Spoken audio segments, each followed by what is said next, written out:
Hello everyone, welcome to my mini blog. আজ যাবো রাজার বাড়ি, মানে আমার শ্বশুর বাড়ি। তো দেখো, এখানে বেরিয়ে পড়েছি। তোর মা আজকে আমাকে নিমন্ত্রণ করেছিল, তো এখানে ও গাড়ি নিয়ে বেরিয়ে পড়েছে। আর বাড়ি থেকে বেরোতেই পুরো জলে জল। তো দেখো, ভাগ্যিস ও গাড়িটা নিয়ে এসেছিলো, তাই জল থেকে বেরিয়ে পড়তে পেরেছি। তো একটুখানি বাজার করে চলে গেলাম শ্বশুর বাড়িতে। তো দেখো, এখানে শ্বশুর বাড়ি চলে এসেছি। আর ওর মা আজকে করেছিল চিকেন। ওর মা চিকেন কষাটা খুব ভালো করে। তো আমার তো আর লোভ সামলাতে পারছিলাম না। দেখো, এখানে কি সুন্দর লাল লাল চিকেনের ঝোল।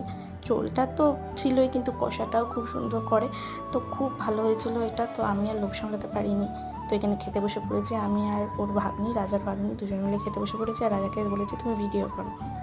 তো ফ্রেন্ডস, তোমাদের যদি এই ভিডিওটা ভালো লেগে থাকে তো অবশ্যই একটা লাইক করো, আর চ্যানেলটা সাবস্ক্রাইব করে দিও। আর কমেন্ট করে জানাও যে তোমাদের কাদের কাদের চিকেন কষা খেতে ভালো লাগে। আমার তো ব্যাপক লাগে।